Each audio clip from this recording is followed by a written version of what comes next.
Good morning, dear students. I hope you all are fit and fine and preparing for the mock test and your exams. In today's revision lecture, we will see acid-base balance. The specific learning objectives of this session are: you should be able to describe or define the acid-bases buffers, pH, correlate the action of buffers with changes in pH, describe regulation of acid-base balance in the body. The normal process of metabolism results in net formation of 40 to 80 nanomoles of hydrogen ions per 24. These are formed from oxidation of amino acids principally. Metabolism generates carbon dioxide, which is dissolved in water, forming carbonic acid, which in turn dissociates, releasing hydrogen ions.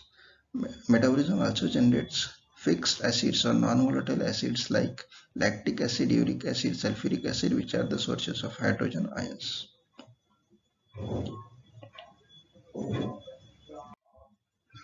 Changes in pH affect the ionization of protein molecules and consequently activity of many enzymes. Changes in pH together with partial pressure of carbon dioxide change the shape of hemoglobin. Homeostatic mechanisms for hydrogen ions and carbon dioxide are very efficient.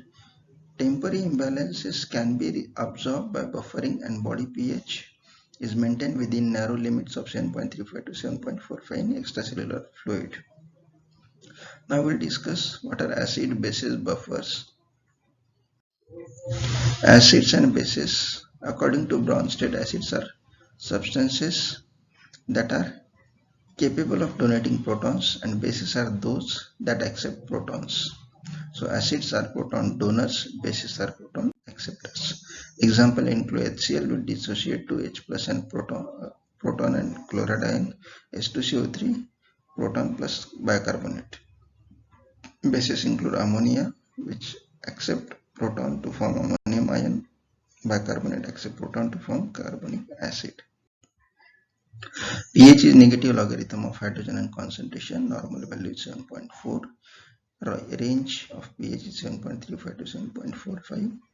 Acids are proton donors with pH less than 7. Bases are proton donors with pH more than 7. Strong acids are the acids which ionize completely, example HCl.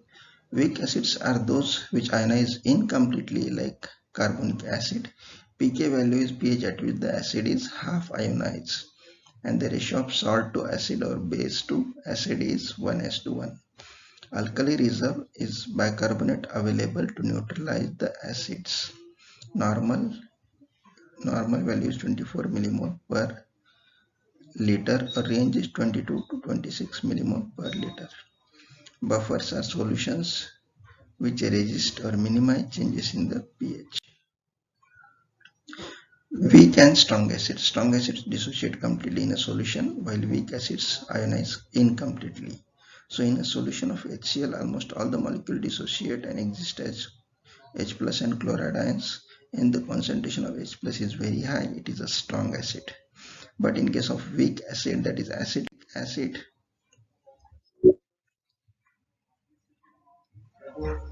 the dissociation is incomplete. So these are weak acids. Dissociation constant. Dissociation of an acid is freely reversible reaction. At equilibrium, the ratio between dissociated and undissociated particle is constant. Dissociation constant of an acid is equal to Ka is equal to concentration of H plus into concentration of A minus upon concentration of Ha, where H plus is the concentration of hydrogen ions, A minus is the concentration of anion or conjugate base, and Ha is the concentration of undissociated molecules. The pH at which the acid is half ionized is called pKa of an acid, which is constant at particular temperature and pressure. Strong acids will have lower pK values and weak acids will have higher pK values. Acidity of a solution in pH. Acidity of a solution is measured by noting the hydrogen and concentration in the solution obtained by the equation concentration of H plus is equal to Ka into concentration of acid upon base, where Ka is the dissociation constant. To make it easier, Sorensen expressed the hydrogen concentration as the negative of logarithm of hydrogen concentration and is designated as the pH. Therefore, pH is equal to minus log of H plus ion concentration or log of 1 upon H plus ion. Thus, the pH value is inversely proportional to the acidity. Lower the pH, higher is the acidity or hydrogen concentration. Higher the pH, lower is the acidity and hydrogen concentration. At a pH of 1, the hydrogen concentration is 10 times that of a solution with a pH 2 and 100 times that of a solution with a pH of 3 and so on. The pH 7 indicates neutral pH. Effect of salt upon dissociation. The relationship between pH, pKa, concentration of acid and conjugate base or salt is expressed by the Henderson-Hasselbalch equation. pH is equal to pKa plus log of concentration of base upon concentration of acid, or pH is equal to pKa plus log of salt concentration of salt upon concentration of acid. When concentration of base is equal to acid or concentration of salt is equal to acid, then pH is equal to pKa. Therefore, when the concentration of base and acid are same or salt and acid are same, pH is equal to pKa. Thus, when the acid is half ionized, pH and pKa have same values. Clinical application of Henderson-Hasselbalch equation. pH of a buffer on addition of a known quantity of acid or alkali can therefore be predicted by the equation. Moreover, the concentration of salt or acid can be found out by measuring the pH. The Henderson-Hasselbalch equation therefore has great practical application in clinical practice in assessing the acid-base status and predicting the limits of compensation of body buffers. Buffers are solutions which can resist changes in pH when acid or alkali is added. These are of two types. One is mixture of weak acids with their salt with strong base, or mixture of weak bases with their salt with a strong acid. Example include bicarbonate buffer, acetate buffer and phosphate buffer. Factors affecting pH of buffer.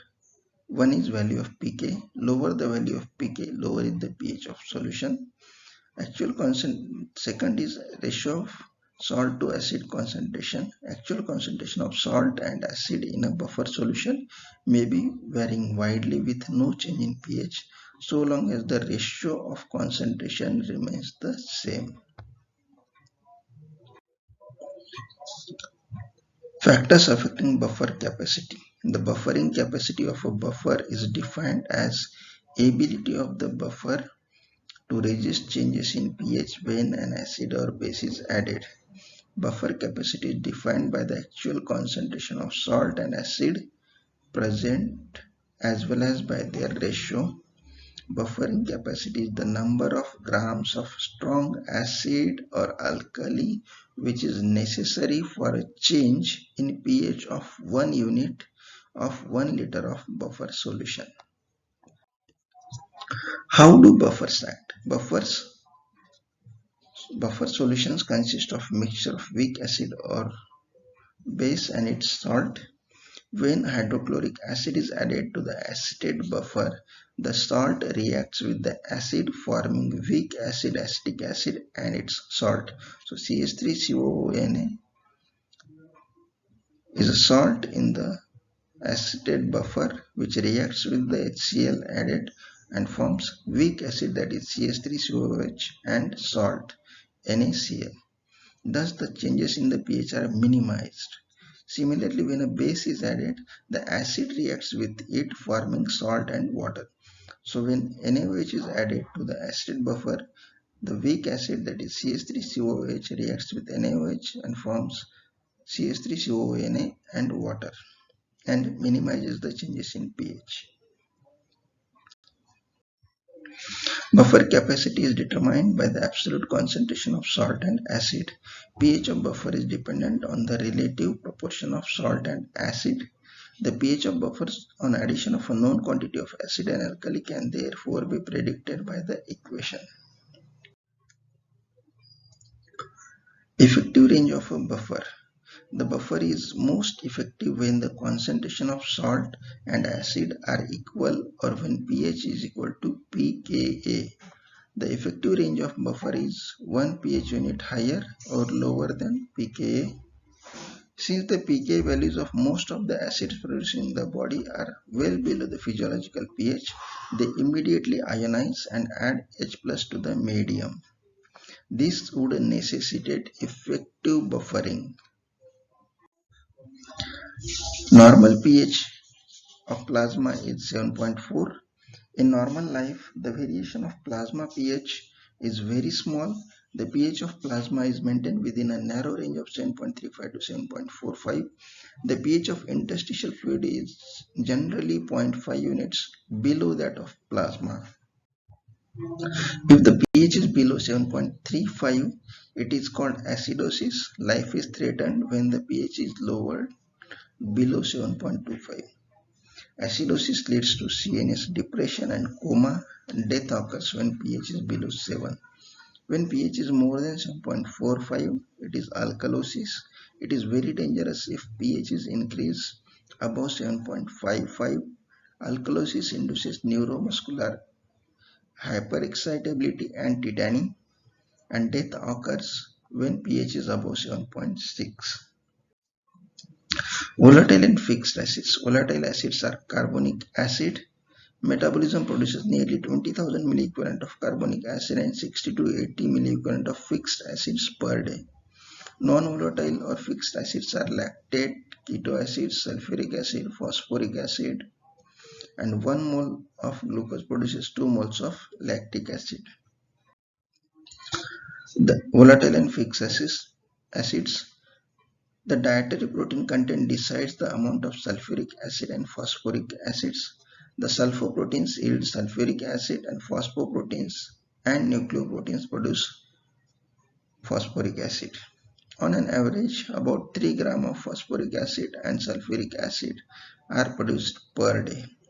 The carbonic acid being volatile is eliminated as CO2 by the lungs.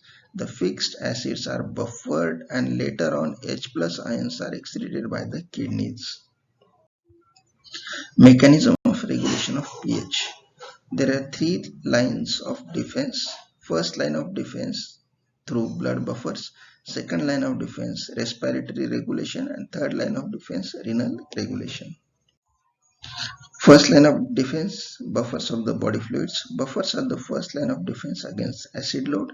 Buffers are effective as long as the acid load is not excessive and alkali reserve is not exhausted. Bicarbonate buffer system is the most important buffer system in the plasma. It accounts for 65% of buffering capacity in plasma and 40% of buffering capacity of whole body.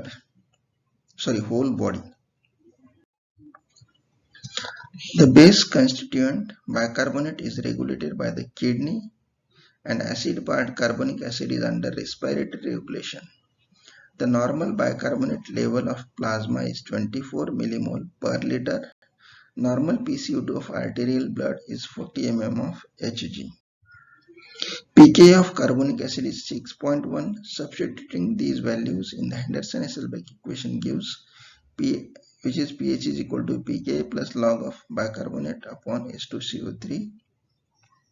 7.4 is equal to 6.1 plus log of 24 upon 1.2 is equal to 6.1 plus log 20 or 6.1 plus 1.3. Hence, the ratio of bicarbonate to carbonic acid at pH 7.4 is 20 under normal conditions. This is much higher than the theoretical value of 1, which ensures maximum effectiveness. The bicarbonate carbonic acid buffer system is the most important for following reasons. 1. Presence of bicarbonate in relatively high concentration. Second, the components are under physiological control. CO2 is controlled by lungs and bicarbonate through kidneys. Alkali Reserve. Bicarbonate represents the alkali reserve. It has to be sufficiently high to meet the acid load. If it was too low to give a ratio of 1, all the bicarbonate would have been exhausted within a very short time and buffering will not be effective. So, under physiological circumstances, the ratio of 20, a high alkali reserve, ensures high buffering efficiency against acids. Phosphate buffer system. It is mainly an intracellular buffer. Its concentration in plasma is very low. The pK value is 6.8. The phosphate buffer system is found to be effective at a wide pH range because it has more than one ionizable group and the pK values are different for different ionizable group. H3PO4 has pK of 1.96, H2PO4 pK 6.8, HPO4 has pK 12.4. In the body, Na2HPO4, NaH2PO4 is an effective buffer system because its pK value is nearest to the physiological pH. Protein buffer system. Buffering capacity of protein depends on the pK value of ionizable side chains. The most effective group is histidine imidazole group with a pK value of 6.1. Next important buffer is hemoglobin buffer. Other buffer systems of the buffer systems of the body, that is in extracellular fluid, intercellular fluid and erythrocyte fluid, are bicarbonate buffer, major extracellular buffer, bicarbonate, phosphate and albumin buffer. In intracellular fluid, it is phosphate and protein buffer, erythrocytes, hemoglobin and phosphate buffer. Cellular buffer. The cytoplasmic pH varies from 6.8 to 7.3. Intracellular pH modulates cell functions. Several enzymes is sensitive to changes in pH. Reduction in pH reduces contractility of actin and myosin in muscles. Electrical properties of excitable cells are also affected by changes in the pH. Major tissues involved in cellular buffering are bone and skeletal muscle. Relative capacity of buffer systems in the body: 52% buffer activity is in tissue cells, 6% in RBCs and 42% is by extracellular buffers. In plasma and extracellular space, about 40% buffering action is by bicarbonate system, 1% by proteins and 1% by phosphate buffer.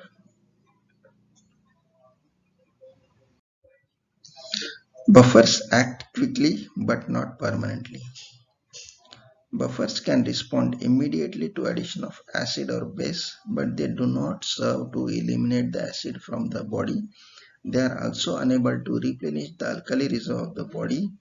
For the final elimination of acids, the respiratory and renal regulations are very essential. Respiratory regulation of pH. It is second line of defense. By changing the PCO2 level or carbonic acid, the denominator in the equation, the CO2 diffuses from the cells into extracellular fluid and reaches the lungs through the blood. The rate of respiration, the rate of elimination of CO2 is controlled by chemoreceptors in the respiratory center, which are sensitive to changes in the pH of blood. When there is fall in pH of plasma or there is acidosis, the respiratory rate is stimulated, resulting in hyperventilation. Fall in pH stimulates chemoreceptors in respiratory chemoreceptors, which increase respiratory rate and result in hyperventilation, and this should eliminate more CO2, thus lowering the H2CO3 level. However, this cannot continue for long. The respiratory system responds to any change in pH immediately, but it cannot proceed to completion. Hemoglobin serves to transport CO2 formed in the tissues with a minimum change in pH. That is, it is a isohydric transport. Side by side, it serves to generate bicarbonate or alkali reserve by the activity of carbonic anhydride system. So CO2 plus water forms H2CO3 or carbonic acid in presence of or by the action of carbonic anhydrase enzyme. H2CO3 dissociate to HCO3 minus plus H plus ions or bicarbonate plus proton. These protons are accepted by hemoglobin to form HHB or HHB. This you can see in erythrocyte and tissue capillaries. The CO2 enters erythrocytes. It combines with water by the action of carbonic anhydrase to form carbonic acid, which dissociate to H plus and bicarbonate ion. This H plus is or proton is accepted by the hemoglobin and releases oxygen to the tissues. The bicarbonate formed in the erythrocyte enters plasma, and in order to maintain electrical neutrality, chloride from the plasma enters RBCs. So this is chloride shift. The reverse occurs in the lungs during oxygenation and elimination of CO2. When blood reaches the lungs, the bicarbonate re-enters the erythrocytes. Hemoglobin binds with oxygen to form HbO2 oxygenated hemoglobin and releases proton. Proton combines with bicarbonate to form H2CO3 or carbonic acid. This carbonic acid again forms water and CO2 molecule by the action of carbonic anhydrase enzyme. CO2 thus formed is eliminated by the lungs. The activity of carbonic anhydrase or carbonate dehydratase increases in acidosis and decreases with decrease in H plus ion concentration. So reversal reaction occurs in erythrocyte in lung capillary. Here oxygen binds with hemoglobin, then proton is released. That proton binds with the bicarbonate. Bicarbonate along with proton forms carbonic acid. This carbonic acid acted upon by carbonic anhydrase to form water and CO2 molecules. CO2 is then expired through lungs. And chloride comes out of RBC when bicarbonate enters RBCs from plasma. Renal regulation of pH. Normal urine has pH around 6. This pH is lower than that of extracellular fluid, that is pH of 7.4. This is called acidification of urine. The pH of urine may vary from as low as 4.5 to as high as 9.8 depending on the amount of acid excreted. Major renal mechanisms include excretion of H plus ions, reabsorption of bicarbonate, excretion of titratable acid, and excretion of ammonium ions. First, excretion of protons and generation of bicarbonate. It occurs in proximal convoluted tubules. CO2 combines with water to form carbonic acid with the help of carbonic anhydrase. H2CO3 then ionizes to H plus and bicarbonate. The hydrogen ions are secreted into the tubular lumen in exchange for sodium reabsorbed. Thus, these sodium ions along with bicarbonate will be reabsorbed into the plasma. There is net excretion of hydrogen ions and net generation of bicarbonate. So this mechanism serves to increase alkali reserve. So you can see here CO2 and water molecule combine in presence of carbonic anhydrase to form H2CO3. H2CO3 dissociated into bicarbonate and proton molecule. This proton is transported from proximal convoluted tubular cell into the tubular lumen, and sodium ion is reabsorbed into the tubular cell. This sodium along with bicarbonate is reabsorbed into the plasma, and so there is net generation of net absorption of bicarbonate molecule and excretion of proton. Reabsorption of bicarbonate. This is mainly mechanism to conserve base. There is no net excretion of H+. When sodium enters the cell, hydrogen ions from the cell are secreted into the luminal fluid. The hydrogen ions are generated within the cell by the action of carbonic anhydrases. The hydrogen ions secreted into the luminal fluid is required for reabsorption of filtered bicarbonate. The bicarbonate is filtered by the glomerulus. This is completely reabsorbed by the PCT so that urine is normally bicarbonate free. Bicarbonate combines with H plus in tubular fluid to form carbonic acid. It dissociates into water and CO2. The CO2 diffuses into the cell, which again combines with water to form carbonic acid. In the cell, it again ionizes to H plus, that is secreted into the lumen in exchange for sodium. The bicarbonate is reabsorbed into the plasma along with sodium. Here, there is no net excretion of H plus or generation of new bicarbonate. Net effect is reabsorption of filtered bicarbonate. This mechanism prevents loss of bicarbonate through urine.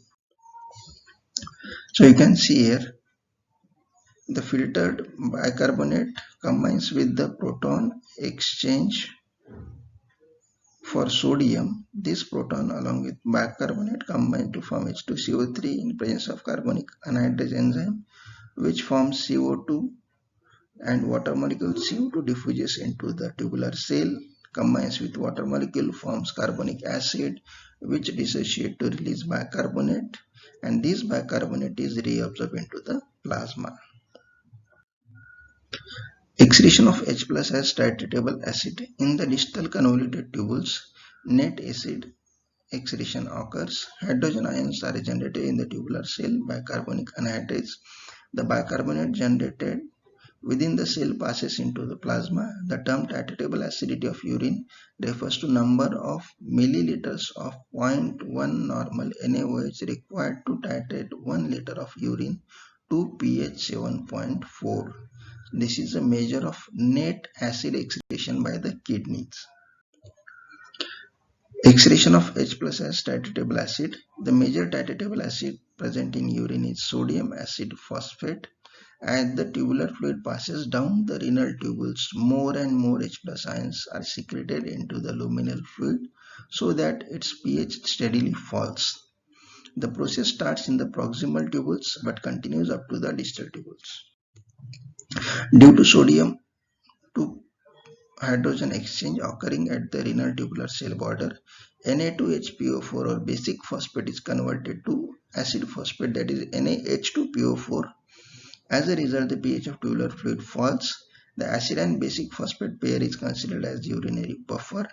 The maximum limit of acidification is pH 4.5. This process is inhibited by carbonic anhydrase inhibitors like acetazolamide. So you can see here, the H plus excreted combines with the NaHPO4 in the tubular lumen to form NaH2PO4. So as the fluid passes in through the tubule, that is from PCT to DCT or distal convoluted tubule, the pH of the fluid from 7.4 decreases to pH 5.4. So there is increase in the H plus ion concentration, H plus ions excreted. Excretion of ammonium ions predominantly occurs at the distal convoluted tubules. This would help to excrete H plus ions and reabsorb bicarbonate. This mechanism also helps to trap hydrogen ions in the urine so that large quantity of acid may be excreted with minor changes in pH. The excretion of ammonia helps in elimination of hydrogen ions without appreciable change in the pH of urine. The glutaminase present in the tubular cells can hydrolyze glutamine to ammonia and glutamic acid. The ammonia diffuses into the luminal fluid and combines with H plus to form ammonium ion. The glutaminase activity is increased in acidosis, so large quantity of H plus ions are excreted as ammonium ion in acidosis. Since it is positively charged ion, it can accompany negatively charged acid anions, so sodium and potassium are conserved. Normally about 70 milliequivalent per liter of acid is excreted per day, but in condition of acidosis, this can rise to 400 milliequivalent per day. The enhanced activity of glutaminase and increased excretion of ammonium takes about 3 to 4 days to set in under conditions of acidosis, but once established, it has high capacity to eliminate acid. Excretion of ammonium ions. Ammonia is estimated in urine after addition of formaldehyde. The titratable acidity plus ammonia content will be a measure of acid excreted from the body. Maximum urine acidity reached is 4.4. So you can see here the glutaminase acts on glutamine in tubular cell to form glutamic acid and ammonia ion. This ammonia diffuses into the tubular lumen. In tubular lumen, the protons along with ammonia ion form ammonium ion, and this H plus is trapped as ammonium ion, and this is excreted without much change in pH. Factors affecting renal acid excretion: increased filtered load of bicarbonate, decrease in ECF volume, decrease in plasma pH, increase in PCO2 of blood, hypokalemia, aldosterone secretion. Relationship of pH with potassium ion balance. Buffering of acid is achieved by exchange of H plus that enters into the cells for sodium or potassium ions. When there is increase in H plus in extracellular fluid, there may be exchange of H plus with potassium from within the cells, and net effect is apparent increase in the ECF potassium level, that is hyperkalemia. In general, metabolic acidosis is associated with hyperkalemia, and metabolic alkalosis is associated with hypokalemia. However, in renal tubular acidosis, due to failure to excrete hydrogen ions, potassium is lost in urine, and then hypokalemia results.